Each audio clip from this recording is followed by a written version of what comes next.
2 years అవుతుంది నేను ఆవకాయ పచ్చడి పెట్టడం స్టార్ట్ చేసి. అప్పటి నుండి అనుకుంటున్నాను ఒక జార్ తీసుకుందామనేసి. ఫైనల్లీ ఈ ఇయర్ అయితే తీసేసుకున్నాననమాట. కొంచెం మీడియం సైజులో అయితే తీసుకున్నాను. ఇంకా ఏ రోజైతే పచ్చడి పెడతామో ఆ రోజు మార్కెట్‌కి వెళ్ళేసి కాయల్ని తీసుకొని శుభ్రంగా అక్కడ కడిగేసి నీట్‌గా తుడిచేసుకున్నాను. వాటిని ఇప్పుడు ముక్కలు కొట్టించేసుకోవాలి. ముక్కలు కొట్టేటప్పుడు కొంచెం మీడియం సైజులోని కొట్టించాననమాట. మరీ చిన్నగా కాకుండా మరీ పెద్దగా కాకుండా. ఇంకా వాటన్నిటిని ఇంటికి తీసుకొచ్చిన తర్వాత వాటిలో ఉండే సన్న పొరలా ఉంటుంది కదా వైట్‌ది, అదంతా కూడా తీసేసుకోవాలి. అది తీసేసి ఒక్కొక్క ముక్కని శుభ్రంగా ఈ విధంగా తుడుచుకోవాలి. ఈ ప్రాసెస్ అంతా చేస్తేనే మనకు ఆవకాయ అనేది చాలా సంవత్సరం వరకు నిలువ ఉంటుందన్నమాట.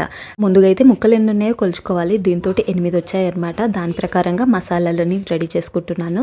పసుపు కారం నేను ఇంట్లోనే పట్టించి పెడతాను, అదే యూజ్ చేస్తున్నాను. సో ముందుగా అయితే నూనె వేసేసి కొంచెం పసుపు వేసేసి ముక్కలకి పక్కన పెట్టేసుకోవాలి. మన మసాలా అంతా రెడీ అయ్యేంత వరకు.